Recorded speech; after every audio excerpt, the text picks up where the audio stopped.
This is another tutorial for making a lightsaber from parts you can find in any hardware shop. I got such a good response to the last tutorial that I did that I decided to make a couple of more different lightsabers. To make the new lightsaber, you'll need one pop-up sink drain assembly.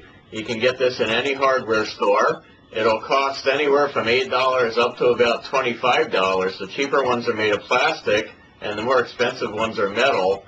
You can use either one, and it works the same way. Well, you want to make sure of two things. You want to get one that has a chrome finish to it, because some of them come in a gray plastic kind of thing that doesn't look too good. And you want to make sure it has this screw-on little knob on the side. That you're going to need. Your sink drain comes with a whole lot of pieces. You're not going to need any of these, so you can take those away. Your pipe comes with a connector on the front. That looks pretty good if you leave it on, but for this lightsaber I'm going to take it off. And you do that by unscrewing this flange at the end, and then taking this rubber gasket off, and unscrewing the connector.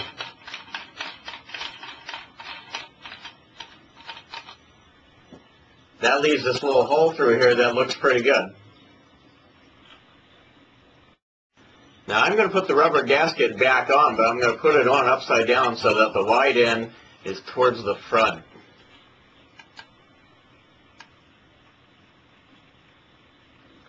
And once I got that on, I'm going to screw this flange back on.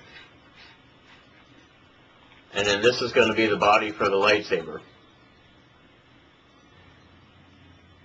To make the handle on your lightsaber, you're going to need one of two things. Either 3 feet of foam rubber weather stripping. You can get this anywhere at a Kmart or a hardware store. It'll cost you about $2. Or about 4 inches of tubing. You can use vacuum hose tube. This is sump pump tube. You can get it at Lowe's or Home Depot, or it'll cost you about $2 a foot. You need about 4 inches of this.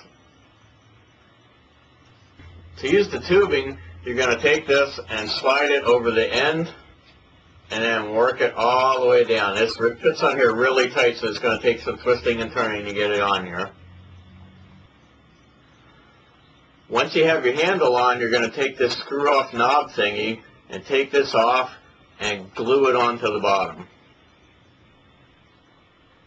Now you're going to have a big hole at the end of your handle here. You probably want to cover that up with something so you can find anything you got laying around, a button or whatever you got that works.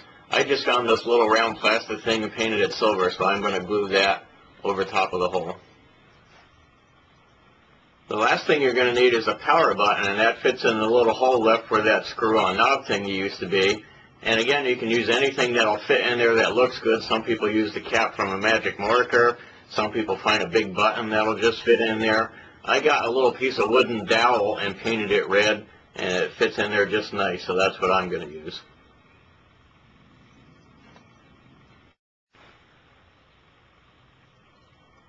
And this is the finished lightsaber. The total cost for this was about $11.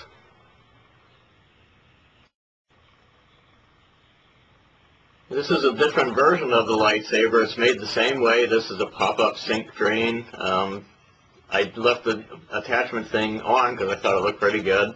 This is just a magic marker cap that I glued in here for the power button. But instead of using tubing for the grip, I used foam weather insulation. And what I did was cut this into 6-inch strips and then stick them on equally spaced right around the handle. And it turned out pretty good. This is a different lightsaber that I use that uses the same foam weather stripping handle on it. It looks a lot like the lightsaber that Darth Vader had. It's made out of chrome extension pipe, 1 1/4 inch diameter. I cut it into a 9-inch length. In the end piece, I put one of those little round sink plugs with the little metal prongs on the bottom that fits right in there. And this is a Lego block that I just filed down until it was round on the inside so I could glue it on there. And this is a piece of PVC pipe, 1 1/4 inch, that just barely fits over the end here. And I cut that off at a 45-degree angle and painted it black and glued a little red power button up on top there. And that looks pretty good too.